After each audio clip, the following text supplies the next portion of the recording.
What's up, all you white males? This is Joe Enders, and welcome to The Gauntlet. I'd like to talk a little bit today about right-to-work laws. Republicans just recently, on February 1st, proposed a law to make a federal right-to-work. Now, if you guys aren't understanding exactly of what this is, it's basically giving companies the ability to hire non-union and union workers. So you basically, as an employee, get to decide whether you want to or don't want to join the union.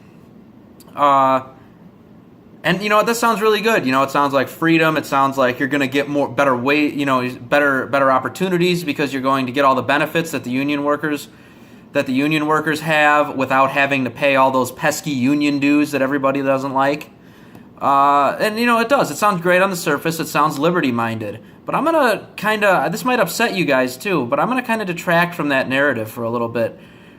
Right to work is a big problem. I mean, if you're looking at a law that's going to harm workers, I mean, it's right to work. What people don't understand is that businesses choose to unionize or choose not to unionize. If you want to join a union, then you go to a union shop. You know, this illusion that you're getting a choice that you didn't have is actually being government enforced. Because the federal government is basically saying, if they pass this federal right to work, is that we don't care what the union has worked for.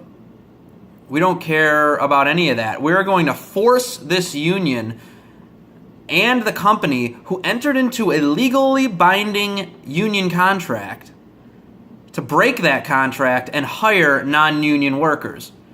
Now, that's really not fair. I mean, this country is founded upon the economic freedom, and that economic freedom is bound together through contracts. We can't allow people to break their contracts. That's a big problem. And there's a reason that they want this to happen. It's because they want businesses to make more money, and the way they're going to do that is by limiting the benefits. I mean, let me just run through some statistics for you on this issue real quick. States with right-to-work laws all have lower rates of health insurance coverage, for example. People under the age of 65 in states with right-to-work laws are more likely to be uninsured, 13% compared with 9.4% in free bargaining states. Only 47% of private sector employees in states with these laws offer insurance coverage to their employees, compared with 52.2% in other states. That is a difference even more pronounced among employers with fewer than 50 workers. Only 30.1% offer health insurance, compared with 38.1% of small employers in other states. Workers in right-to-work states also pay a larger share for their health insurance premiums, on average, than those in free bargaining states. 28.5% of the premium, compared with 25.4% in free bargaining states. States with right-to-work laws also have lower wages and incomes. On average, workers in states with right-to-work laws make $6,109 a year, 12.1% less annually than workers in other states, which would be $44,401 compared with $50,511. Median household income in states with these laws is $8,174, which is 13.9% less than in other states, as compared to $50,712 versus $58,886. 29.6% of jobs in right-to-work states were in low-wage occupations, compared with 22.8% of jobs in other states. They also have higher poverty rates.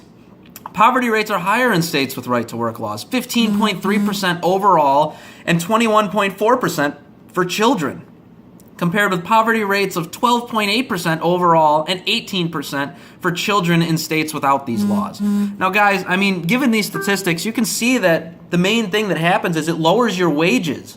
It limits your benefits over time. I mean, yes, you may be paying less initially, but in the end, you're going to wind up paying a lot more, and that's going to hurt you in the end as a worker in this economy.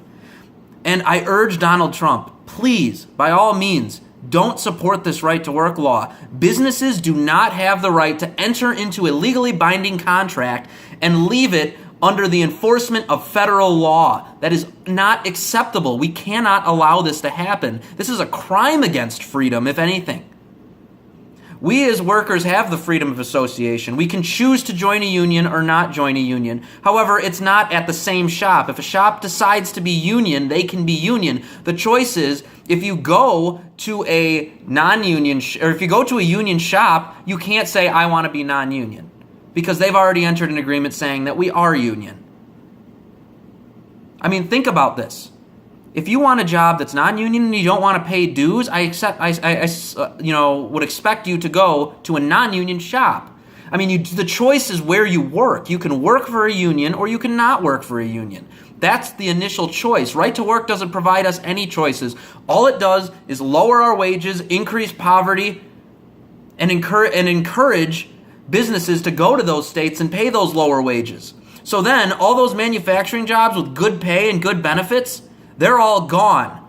Just something to think about before you go and start enforcing a federal right-to-work law. Because in my opinion, I think it's going to be very damaging for us and very beneficial for big corporations and big banks.